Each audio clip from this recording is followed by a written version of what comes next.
You are now listening to the sounds of Dr. B's Spot, a production of Bowden Enterprise Services, LLC. Join the podcast where love and life topics are discussed surrounding spiritual connection, relationships, finance, and becoming a better you through elevation. And now, here's your host, spiritual advisor and behavioral health clinician, Dr. B. Welcome back to another session of Dr. B's Spot, Love and Life, the podcast where we talk about all things love, life, and spirituality. I am your host, your spiritualist, your intuitive healer, Dr. B. We are back in business and back in action. Thank you for joining me once again and listening to my content. It's always appreciated. As always, let's get to the point. Let's jump on in. This topic of today is called, Their Spells Can't Work Against Your Ordination. When I speak of being ordained, the context doesn't mean strictly a religious factor in a physical church building. It could apply to that, but I'm talking about your body being your temple. It is your own personal church that you are to protect. It's spiritual and it's sacred. We have been ordained by the Almighty to take care of our houses, meaning our body and the spirit. You were ordained from the womb, and upon birth was the ceremony. The celebration of life was being born. Being born was then conferred with the rights, privileges, and powers necessary for sacerdotal executions. This is what I mean. When born, there's a number of things that actually takes place. You are not just born and come equipped to be self-sufficient with everyday life knowings. You are at times given back to God through certain cultural and religious ceremonies, which takes place at different stages of age, which may be known as a christening or baptism when you're born, if you are of that faith. Then in the Jewish faith, there will be a bar mitzvah for boys or a bat mitzvah for girls at the age of 13. Then there are naming ceremonies in other certain cultures. For instance, Chinese do not name their babies until they are a month old. Then 100 days later, a naming ceremony will take place. During the waiting period, the child will be named a fictional name for protection against evil spirits. And then after the 100 days, the given name takes place during a ceremony. Isn't that powerful how they are not only physically, but spiritually protecting what's most precious to them? This makes me think of when I stated in one of my prior segments that as you make moves in life, like your goals, for instance, certain things are not supposed to be exposed because people knowing will try to send energy and disruption your way to stop it from coming to fruition. So you keep silent until you have completed the process. Many don't understand the depths of energy transference and mind manipulation. It can be extremely dominant if you're not protected by being equipped. So, as I was saying, you are named, you are nurtured, you are trained to the best ability that the person or people who have raised you to be. Then you begin to reach maturity. You take lessons learned. You begin to apply it to your life. Not only that, you begin to form your own thoughts, wants, desires, and patterns. The growth comes with wisdom as you keep living and as you keep growing, as you age. When you're ordained, you've stepped into a placement of being appointed to set things in order. You have been established by decree. Do you know how powerful that is? The Hebrew way is the ability to divide, separate, and destroy. Some may even say conquer, whichever you choose. Let's begin to break this down because I want you to understand your power when you're facing adversities against you. There's a calling upon your life that you cannot always see, but you know. Guess what? The first person to actually know of this is clearly the enemy. Why do you think the moment you begin to accelerate and make moves, you get monkeys on your back that are too heavy to carry? And as you're rising with those loads left and right, there are attachments that are continuously trying to linger by, holding on to you, because they don't want to miss what's in store for you, so they could benefit off of your greatness. Dead weight is a heavy burden to bear. Anything that is dead can't be revived, so continuing to carry it will only disintegrate you and your spirit. There are people out there who are under attack spiritually. It's called a spiritual attack, which can come in many forms such as illness, death, mind control, financial loss, goals, and an ambition killer, energy depleter, etc. For example, think about when you are excited to make moves on a process, then you shared that process before it became to fruition.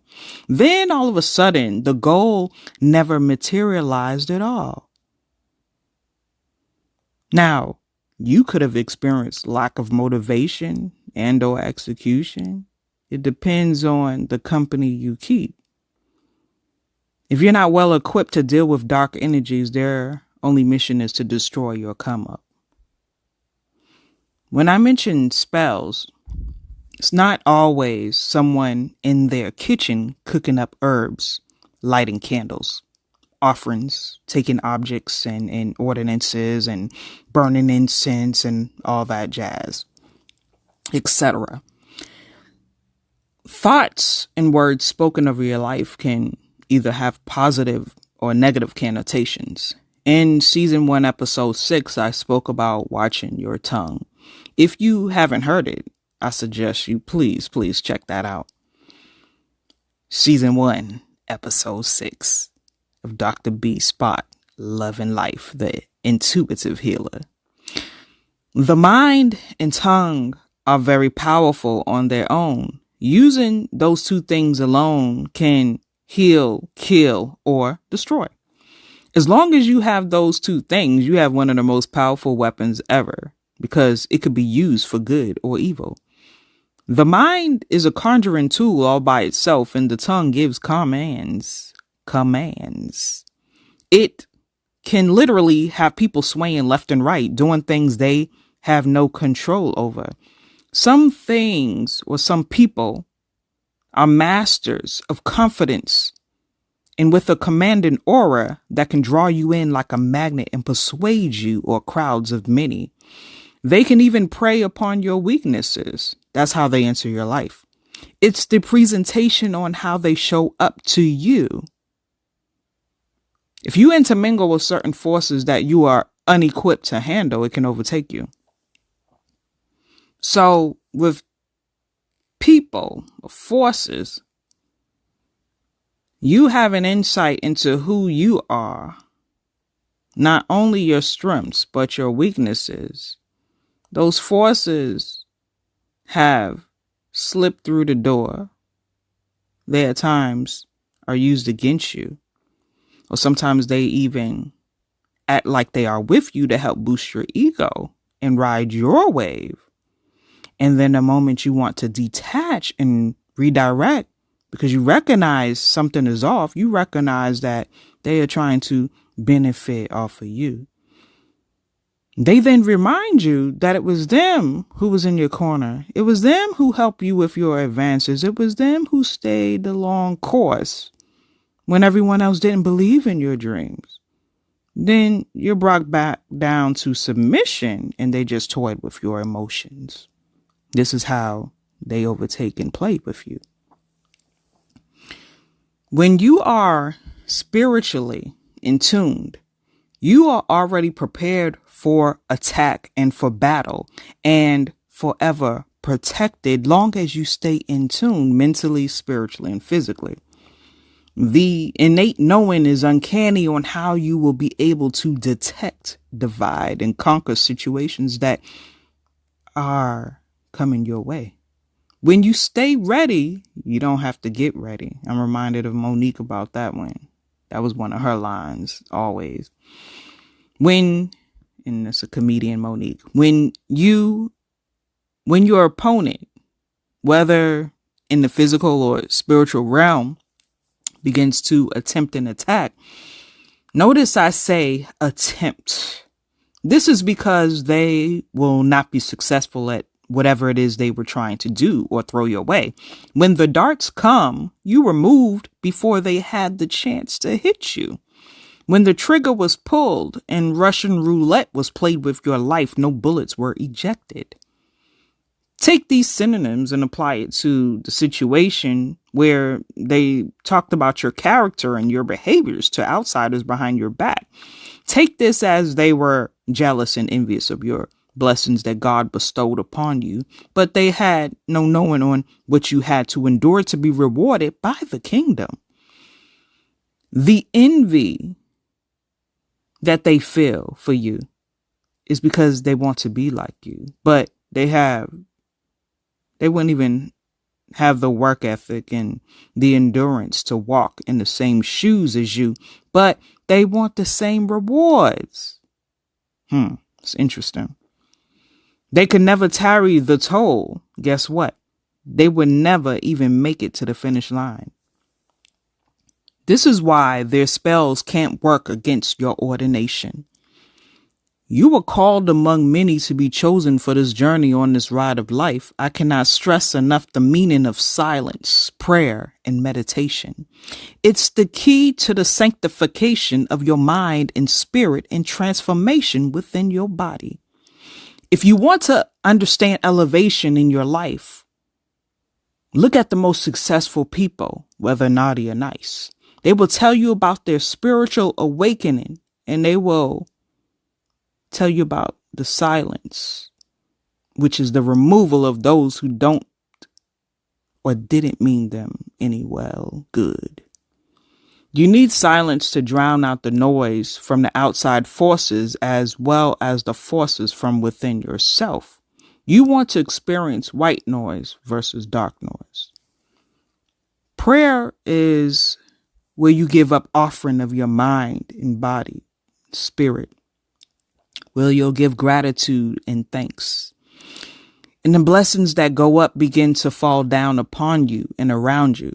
When you give grace and gratitude, your protection and blessings, they surround you. What you give out, you get back 100-fold. Meditation is needed because it's your release of conflicts within your everyday life. So you will release all the troubles during this period that has you bound. After you release your stress, your fears, your anxieties, you begin to switch to ask and declare your wants, your dreams, your desires. Things that you want to transition from spiritual and manifest in the natural. When your praises go up with true sincerity of your heart's desires, God shows mercy and favor because you were a man or a woman after God's own heart. This is the display of giving more sugar than you would get with salt. Your infinite blessings that are already promised to you begin to be released and poured upon you. Remember, as times get hard and you are pressed and feeling down and out, no matter the situation, no one can take what is yours. What is destined for you is for you. No matter the downfalls and letdowns, you have been ordained and chosen for greater on this ride. There's only a matter of time before the ride stops and the sun begins to shine and pour out onto you. Everything you desire is within reach. You just have to answer the call of your soul and let the spirit lead. Thank you for tuning in to Dr. B's Spot. I hope this message has reached you in a positive of notions. I'll catch you on the next episode. Be blessed with less stress. Much love, Dr. B, and I'm out. Join us next time at Dr. B's Spot, where we dive into the real deal of love and life by tapping into your body, mind, and spirit. Don't forget to like, rate, and comment on each podcast that we drop. For all upcoming shows, reach Dr. B and all she has to offer on BowdenEnterprise.com and social media outlets under the moniker Bowden Enterprise Services. Peace and blessings to you and yours. We are out.